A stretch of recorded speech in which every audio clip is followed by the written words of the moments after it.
Buenas, estamos con la entrevista para a los candidatos a rectoría con uno de los candidatos, Dagoberto Arias. La primera pregunta, don Dagoberto, sería ¿cuáles son los 5 principales ejes de trabajo en los que se basó su plan de gobierno? Muchísimas gracias, bienvenidos y bienvenidas. En realidad que nosotros tenemos instaurados 5 grandes ejes.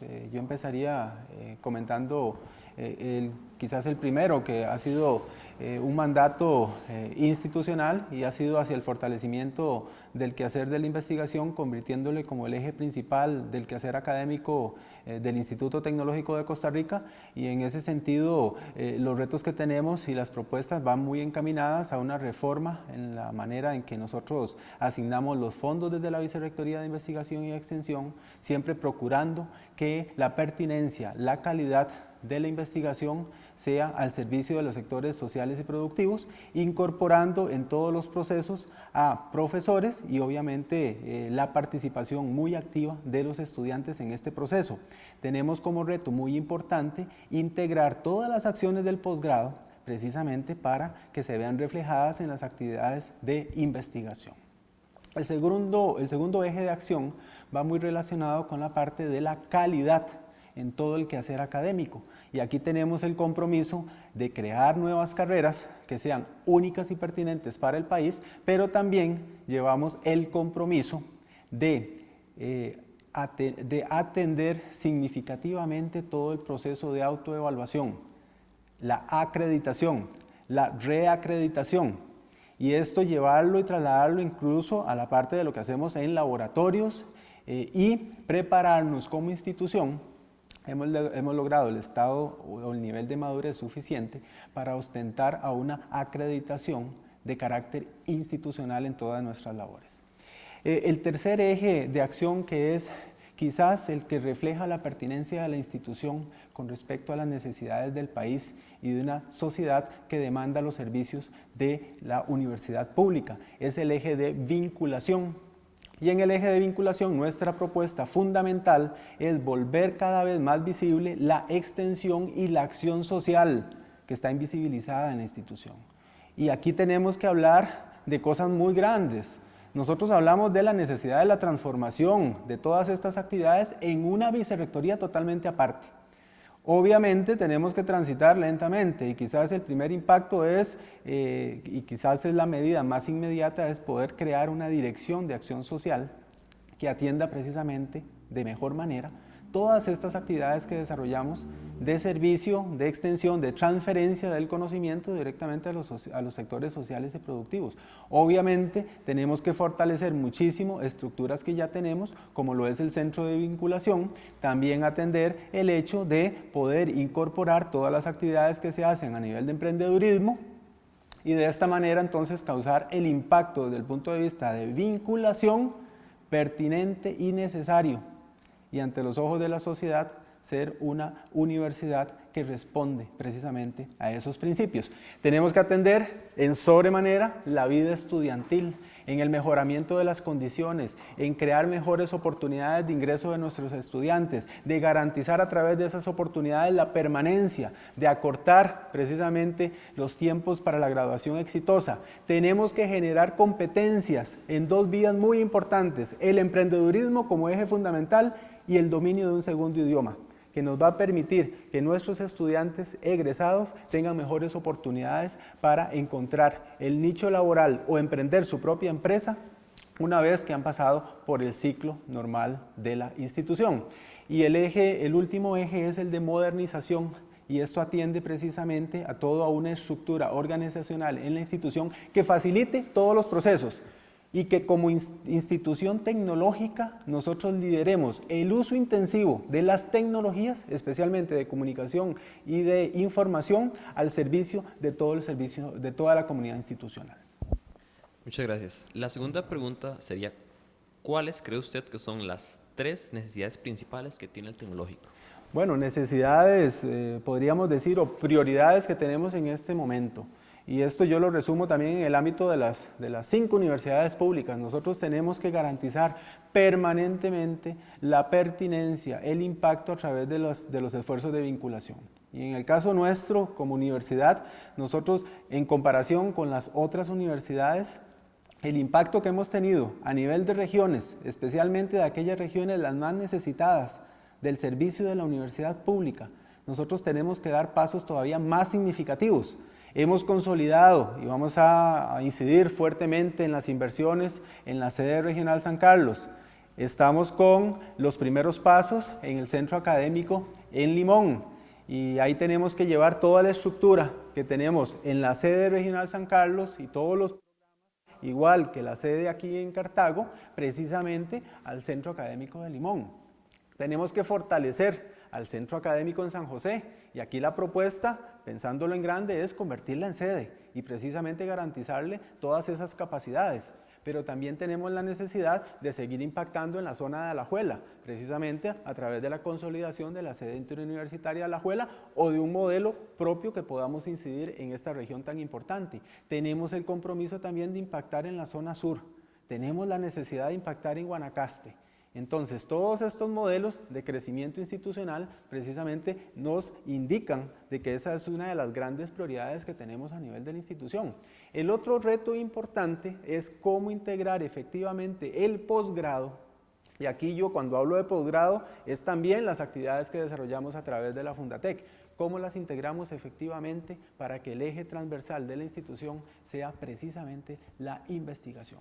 Y luego tenemos una apuesta muy significativa a generar todas las facilidades institucionales, porque precisamente ahora con la creación de nuevos servicios, con toda la parte de desarrollo de nueva infraestructura, se nos acrecientan nuevas necesidades y tenemos que atender en forma paulatina y sostenida las condiciones para las y los estudiantes y el mejoramiento de las condiciones para los funcionarios para que hagan cada vez una labor más efectiva, más eficiente al servicio precisamente de la comunidad institucional. La tercera pregunta sería, todos los candidatos hablan de un equipo de trabajo.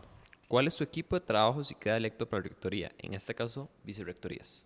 Bueno, esta siempre es una pregunta que en todos los debates está muy presente porque la comunidad institucional y la población estudiantil siempre está muy a la expectativa. Yo lo que les puedo garantizar y les puedo indicar es que desde mi óptica el equipo de trabajo reúne una serie de condiciones y de características muy particulares que han sido o tienen que ser pensadas en función del puesto que va a desempeñar cada uno de los o las compañeras. En mi equipo de trabajo yo siempre procuro un balance entre vicerrectoras y vicerrectores.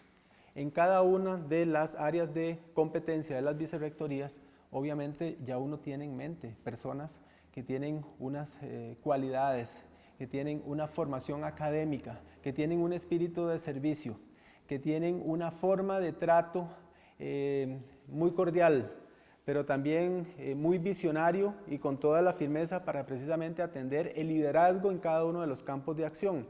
Yo no podría mencionar en este momento nombres específicos, sí les puedo garantizar de que dentro de mis reflexiones ya hay todo un grupo de personas que precisamente uno las considera a este llamado, precisamente para dar una cuota de sacrificio al servicio nuevamente de la institución.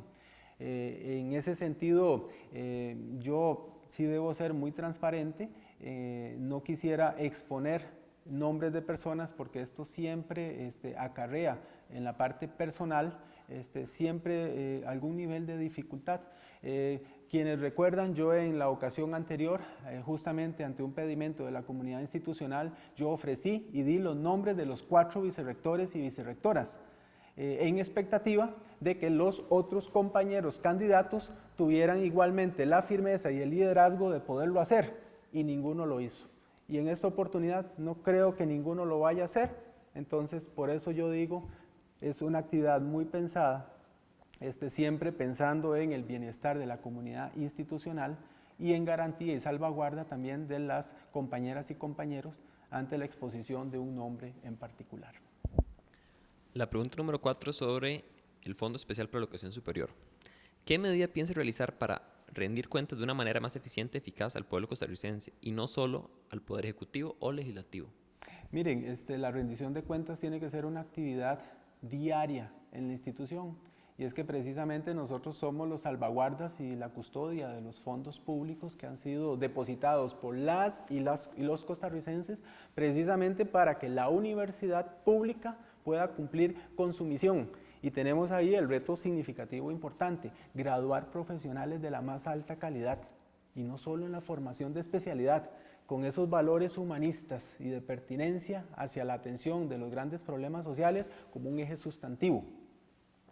Pero sí reconozco que las universidades en su conjunto no hemos sido lo suficientemente pertinentes ni claras para precisamente anualmente ante la opinión pública dar una manifestación de lo que son sus logros más significativos en función de la inversión que se hace.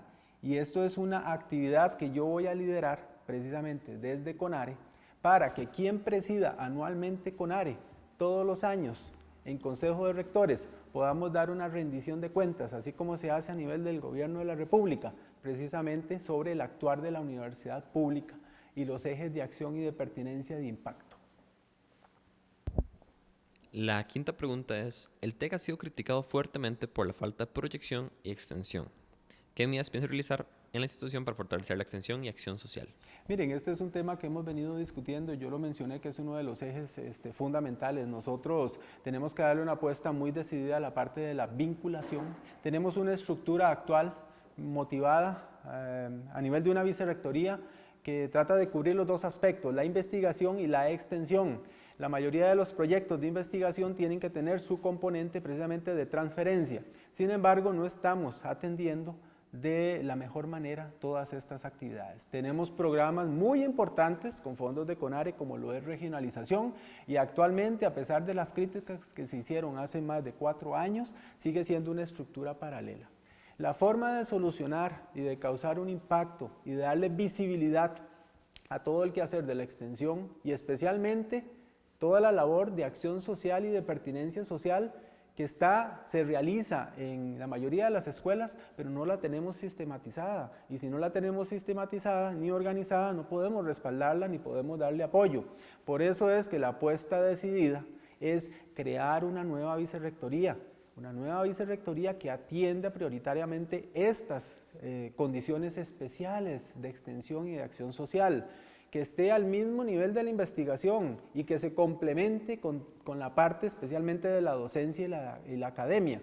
Es la apuesta más decidida que puede dar esta universidad para precisamente causar impacto desde la extensión y la acción social. La pregunta número 6 dice, durante los últimos años se ha notado que la evaluación docente administrativa es poco efectiva. Las medidas formativas son empleadas hasta tener resultados negativos y las medidas correctivas son nulas, donde es imposible ver que un profesor sea removido de su cargo debido a su mal desempeño. ¿Qué medida piensa realizar para fortalecer las medidas formativas y en especial correctivas a los docentes y administrativos? Miren, esto tiene un impacto muy significativo porque nosotros tenemos una apuesta hacia la excelencia y hacia la calidad, y esto tiene que permear precisamente. Lo enfoco desde la óptica de nuestros profesores y de los docentes, pero también hay procesos en los que interviene precisamente el grado y compromiso de las y los estudiantes. En este sentido, nosotros tenemos que reformar en sobremanera la idoneidad docente.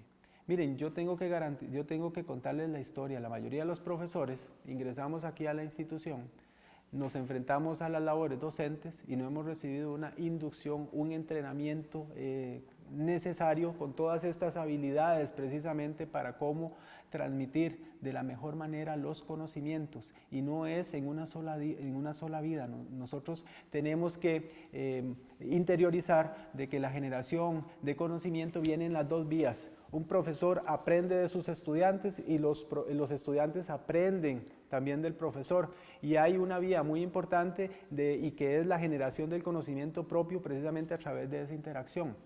Yo coincido de que quizás los modelos actuales de evaluación precisamente generan muchos roces porque los profesores se sienten desde una óptica en ese sistema de evaluación no suficientemente reflejados, y los estudiantes, las estudiantes también no ven las herramientas necesarias para poder indicarle al profesor dónde están los puntos que tiene que mejorar. Este sistema tenemos que obviamente revisarlo, tenemos que mejorarlo, pero yo coincido y reafirmo, nosotros tenemos que incidir desde esta óptica de la calidad que estamos ofreciendo a nivel de la formación de nuestros estudiantes en todo un programa que yo le llamo, y ya está definido en la institución, de idoneidad docente. Ahora, ¿cuáles son las medidas correctivas? Miren, para un profesor que le digan, mire, sus deficiencias están en que usted no tiene una claridad en lo que es la explicación a nivel de clases, un profesor tiene que reconocerlo. Y la mejor actitud que puede asumir un profesor o una profesora es precisamente buscar la ayuda, y ahí tenemos las instancias correspondientes precisamente para una mejor formación en este sentido. Entonces esto es una atención bastante integral. Yo sí reconozco que es una gran preocupación del sector estudiantil, y definitivamente desde una gestión de la rectoría, involucrando a todos los involucrados, sería precisamente de garantizar la mejor calidad desde el punto de vista del proceso de enseñanza y aprendizaje. La pregunta número 7. En vista de que en los últimos años la delincuencia en los alrededores de las sedes y centros académicos han aumentado y la seguridad de los estudiantes se ve en riesgo, en caso de ser electo, ¿qué medidas correctivas y efectivas considera aplicar ante esta situación, tanto en la sede central como en los demás recintos? Miren, esto hay que verlo también de una manera integral. Nosotros tenemos que velar por la salvaguarda de las y los estudiantes, pero también tenemos un nivel de responsabilidad con las y los funcionarios. Hemos tenido un gran número de casos, incluso ahora los más recientes, de agresión, incluso en contra de funcionarios en los alrededores de los campus, y reconocemos en esto esfuerzos que se han hecho a nivel de la misma organización del campus. Ustedes han visto el sistema de mejoramiento a nivel de mayor seguridad a través de sistemas y dispositivos tecnológicos. Sin embargo, tenemos que todavía dar respuestas más significativas. Miren, en el caso específico de los estudiantes, nosotros tenemos que pensar en cosas un tanto diferentes. Tenemos que reforzar muchísimo todo lo que es la parte de la seguridad, y ahí tenemos muy buena disposición de parte de nuestros oficiales de seguridad de hacer los recorridos utilizando los recursos que ya tenemos, llámese motocicletas, llámese vehículos, precisamente en salvaguarda de una sana convivencia dentro y fuera de los campus, los recintos. Sí tenemos que implementar ciertas medidas, y esto va en función de un sistema de organización para la seguridad ciudadana, y tenemos que verlo de esta manera. Miren, nosotros en el caso específico de estudiantes y funcionarios tenemos que velar cuáles son las rutas más seguras. Tenemos que hacer un estudio de cuáles son las rutas más utilizadas por nuestros estudiantes y también funcionarios, precisamente para tener permanentemente impacto sobre esas rutas. No tenemos que ver esto como un problema aislado.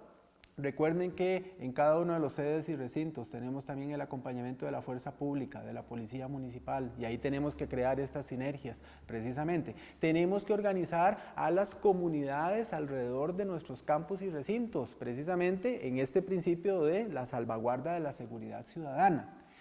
Tenemos que incidir en las rutas, por ejemplo, de los autobuses. Tenemos que cambiar esas rutas, tenemos que garantizar que esos autobuses, por ejemplo, en la ruta aquí en el campus central, llegue hasta la estación del tren, que es una ruta también problemática. Tenemos que velar también por incidir en la seguridad en el centro académico en San José, en la sede interuniversitaria de Alajuela, en el centro académico de Limón igual. Nosotros tenemos la responsabilidad desde la rectoría de garantizar seguridad, porque esto incide directamente en el caso de las y los estudiantes, precisamente en sus opciones de permanencia y de una convivencia exitosa. Entonces hay muchos programas que se pueden implementar. Aquí lo que ha faltado es precisamente organización, disponibilidad de nuestros compañeros y de nuestros funcionarios que atienden la seguridad del campus y de las sedes. Están totalmente en la mejor disposición. Aquí es organizar, integrar, tener y escuchar lo que piensan los estudiantes y incidir fuertemente en garantizar que la seguridad sea un pilar fundamental. La pregunta número 8. Debido a la importancia en que radica que se fomente la investigación dentro de la institución, ¿qué medidas piensa tomar en caso de ser electo para fomentar la participación de los estudiantes en las investigaciones de forma proactiva? Miren, para mí este es un pilar fundamental. De hecho, soy un profesor y un investigador que le da muchas oportunidades de involucramiento a los estudiantes. Sin embargo, nosotros tenemos que ser todavía más incisivos en ello. No sé cuántos saben que a nivel de la misma Vicerrectoría de Investigación y Extensión tenemos una línea de proyectos de investigación estudiantil, en donde hay unos requisitos básicos y es a través de un profesor tutor donde los estudiantes pueden desarrollar su propia investigación.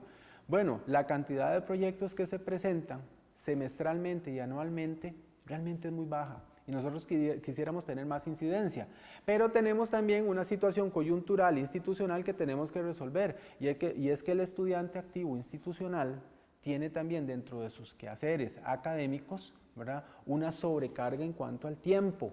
Entonces, es poco lo que podía dedicarle realmente a sus nociones de proyectos estudiantiles.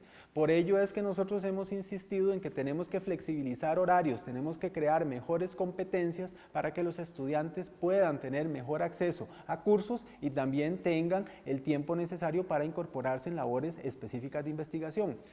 A nivel de los grupos de investigación y precisamente con la modalidad de estudiante asistente especial de investigación, miren, nosotros les damos oportunidades a más de 150 estudiantes y esa cifra viene en aumento y esa es una de las formas en que nosotros participamos a los estudiantes, las y los estudiantes en nuestros proyectos de investigación.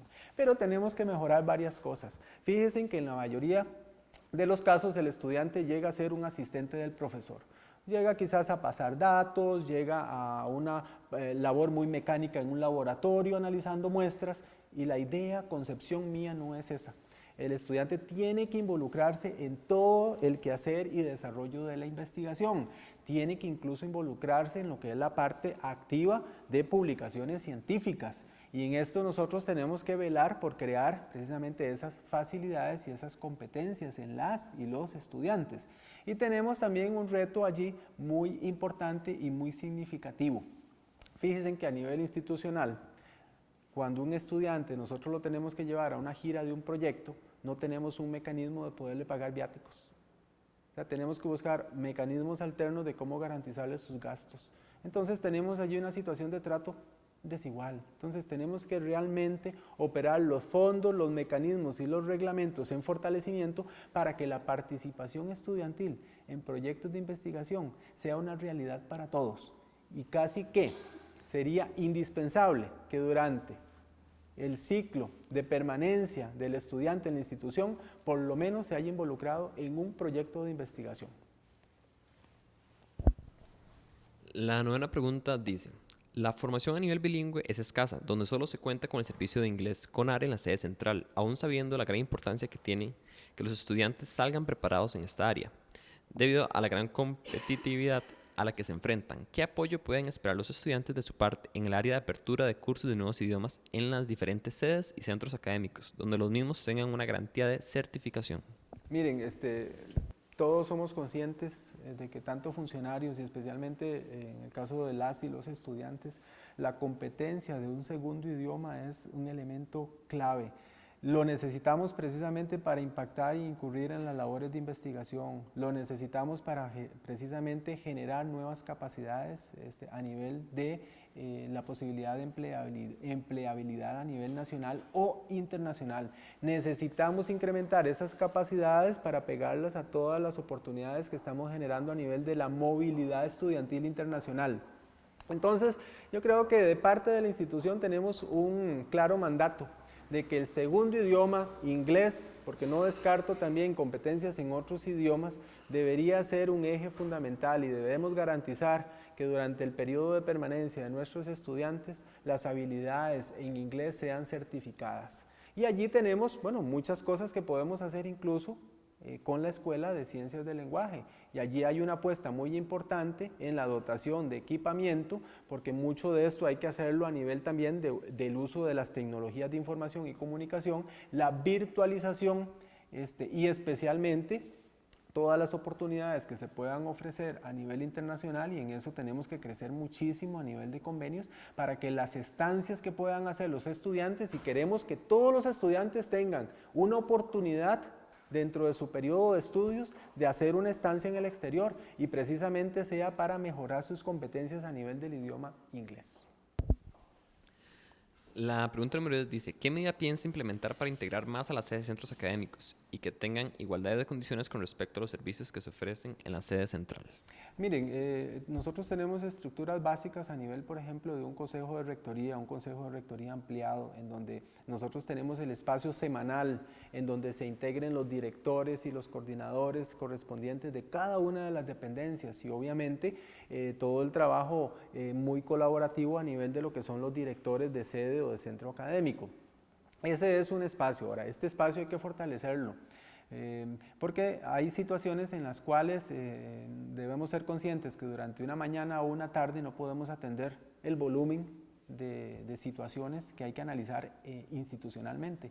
Entonces deberíamos propiciar precisamente reuniones muy específicas en forma semanal para precisamente desde la rectoría atender de que tenemos un trato igualitario. Tenemos las mismas condiciones a nivel de las sedes y de los centros desde el punto de vista de los programas que podemos ofertar, desde el punto de vista de las iniciativas hacia el emprendedurismo que están eventualmente centralizadas, por ejemplo, acá en el campus central, o de las mejores estrategias de transferencia tecnológica en donde esto se lidera allá en la sede regional San Carlos y en donde precisamente en todo centro académico y sede que tenga la institución tenemos que tener exactamente las mismas condiciones de los programas que se ofertan, de las estrategias de vinculación.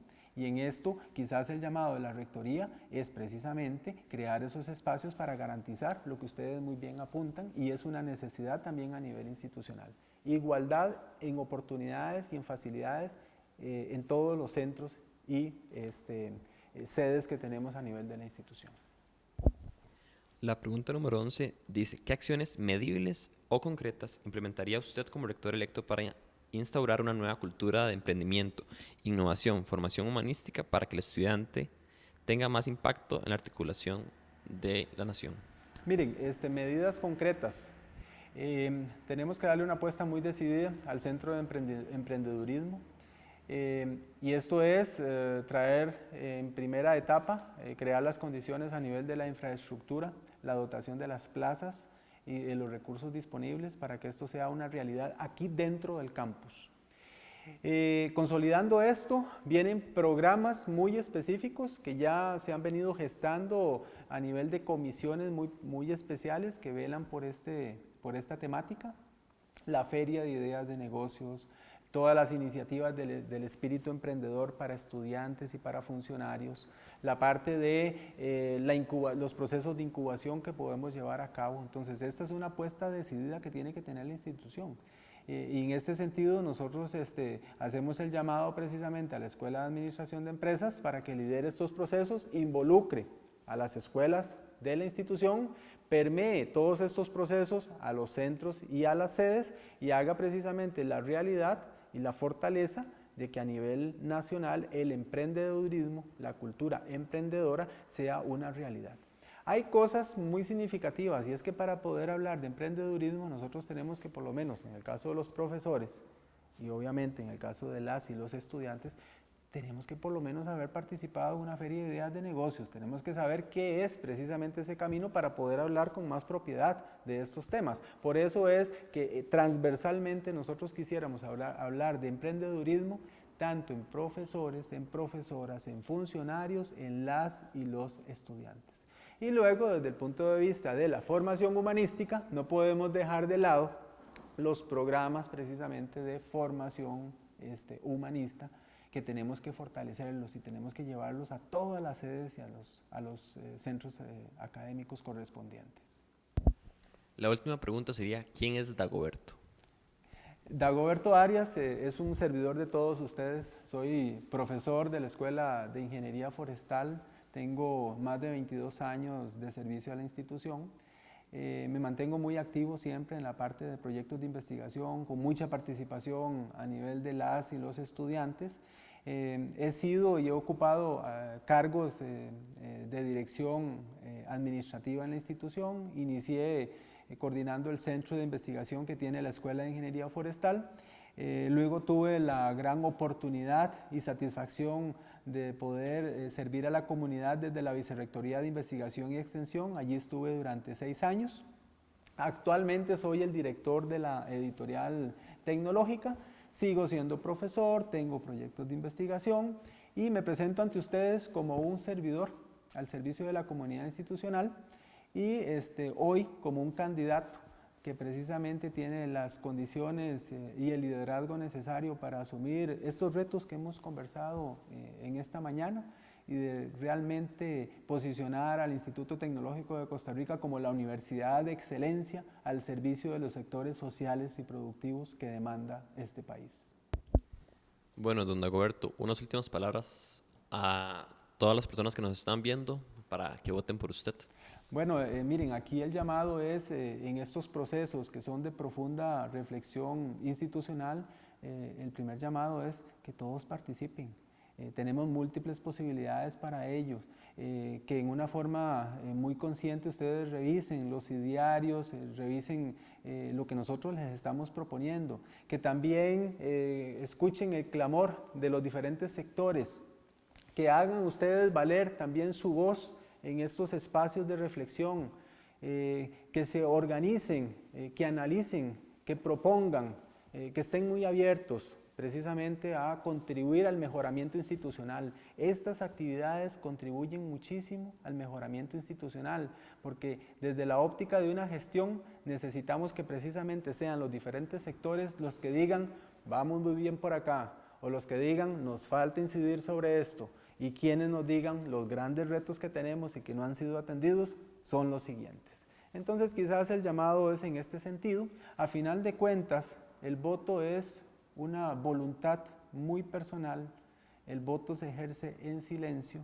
y es una responsabilidad que tenemos todas y todos para construir democracia. Y ese es el llamado que yo quisiera hacerles. Bueno, muchísimas gracias por esta pequeña entrevista.